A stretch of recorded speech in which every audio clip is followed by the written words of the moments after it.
Rock 100.5 KATT. I am Cameron Buchholtz here with Ben from Blackstone Cherry. What's going on, man?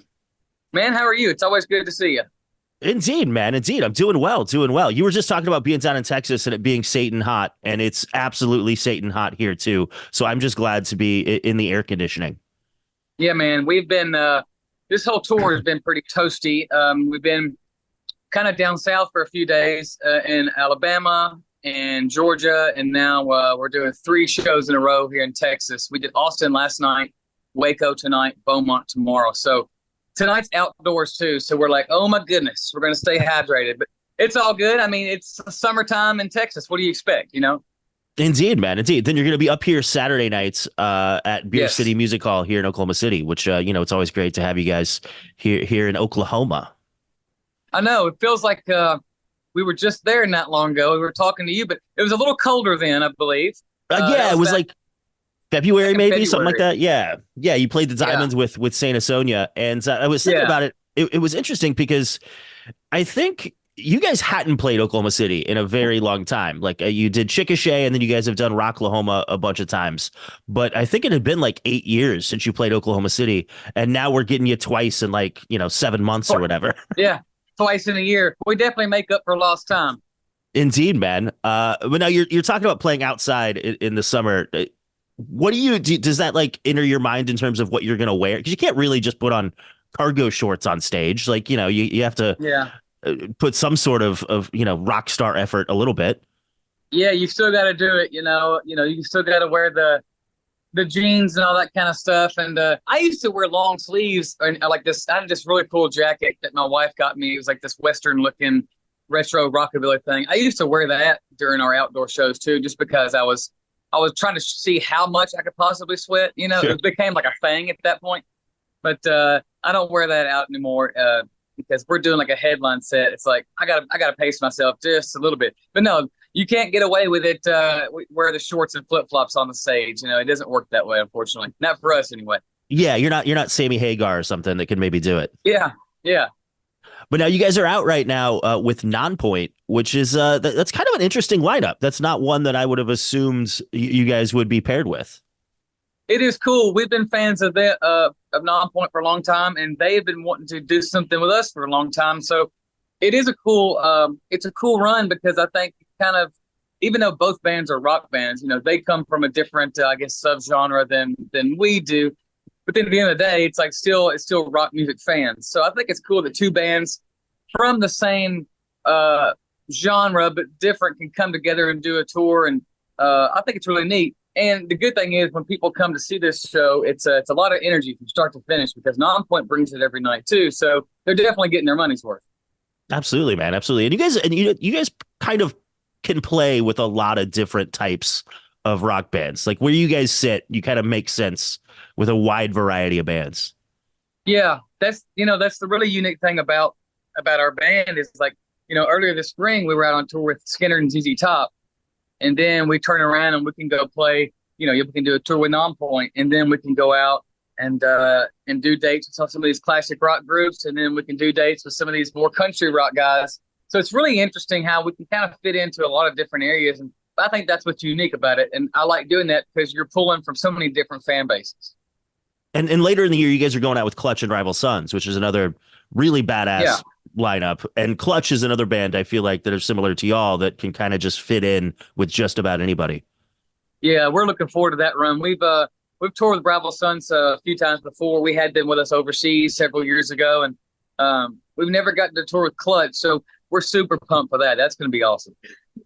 And in terms of like bands that you've played with, is there anyone that you can think back on and been like, maybe we weren't a good pair with that band?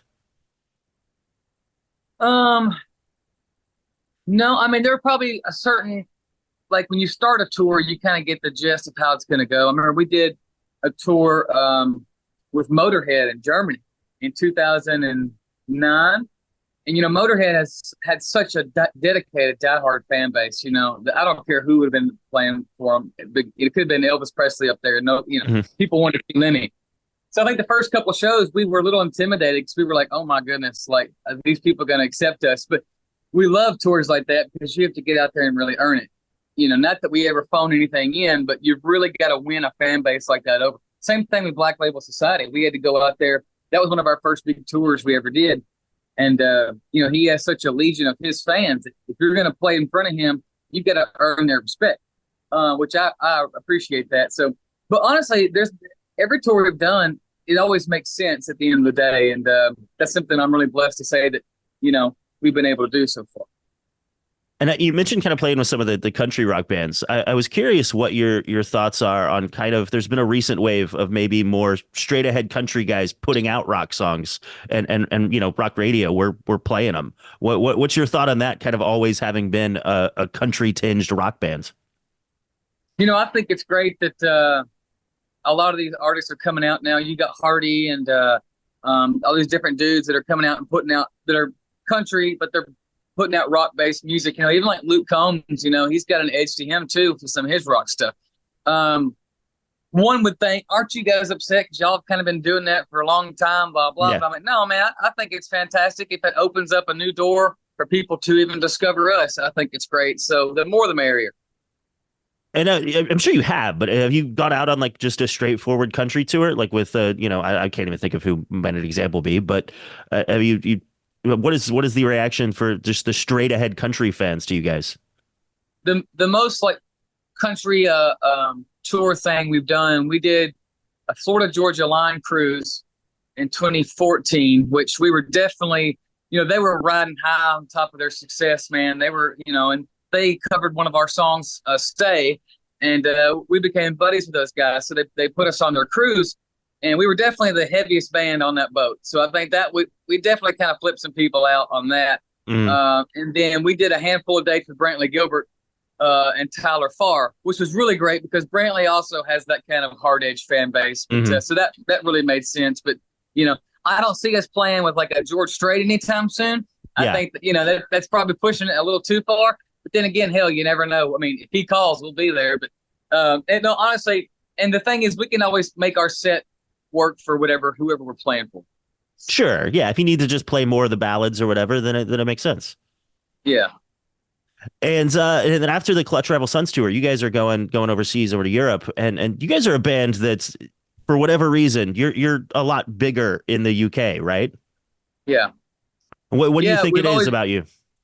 I don't know. We've always been asked that. And we've even asked the fans over there, like, what is it about us? And I think from what we hear is they love that we just, we're just genuine dudes.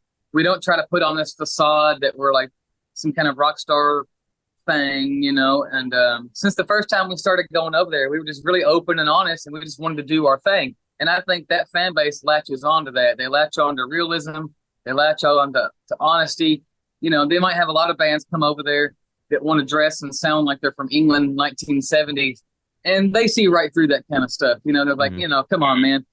And that wasn't us. We just wanted to go there and be ourselves. And I think they appreciated that. But whatever it is, we'll definitely take it. I mean, Sure. We're very thankful for that fan base and for all of our fan bases, of course. But that one seems to be the one that catapulted a little quicker than any of the others. And it's interesting to see which bands are that way. I know like Alter Bridge, I know, is way bigger in the UK. And I've heard that the reason for that is that Creed never really broke in the UK. So to them, Alter Bridge was the new band. And so just things like that are always interesting to me. Yeah, and the rock and metal fan base, not that it's not here in the States, but over there it's always been like the number one thing, So rock is still king over there. So you get bands that are old school bands that are still like on top of these festival bills that maybe here wouldn't be as popular, but it's just it's a heritage for them, and we're here for it. I think it's great. Indeed, man. And the last thing I wanted to talk to you about is you guys have always kind of pretty regularly put out covers. You guys have done either the Tracy Chapman one, I know got some traction, and on the new record you guys did an Elvis Presley cover and a Rolling Stones cover. What do you guys think about when you guys are kind of choose which songs to put your take on? We always try to think of something. I mean, obviously something that we enjoy playing. I think now it's like if we're going to do a cover, we like to pick something maybe a little left of center that isn't so expected. Like we did Tina Turner. We put that out last year. That was fun. And a lot of people didn't expect that coming. the obvious thing that people would expect for us would be to do like a Leonard Skinner song or a classic rock song. We did Marshall Tucker, which was fun to do. But now it's like if we're gonna do something, let's do something for a reason. Let's do something to turn some heads. So we're talking about doing something else again coming up. So we'll see. It's always fun to put them out and put our own spin on it. You never want to take away from what the classic was, but you definitely want to do it in your own form. There's a Steve Jewell right there. What's going on, sir? It's a 2-for-1. Awesome, man. Well, just stoked to have you in town Saturday night, and it's gonna be a party there at Beer City Music Hall. And yeah, man, thanks for the time. Thank you very much. We always love playing Oklahoma City, and it's Saturday night, so no excuses for anybody listening. We can't wait to see y'all there. Yeah, at Beer City Music Hall have a great bourbon selection, so we're gonna have fun.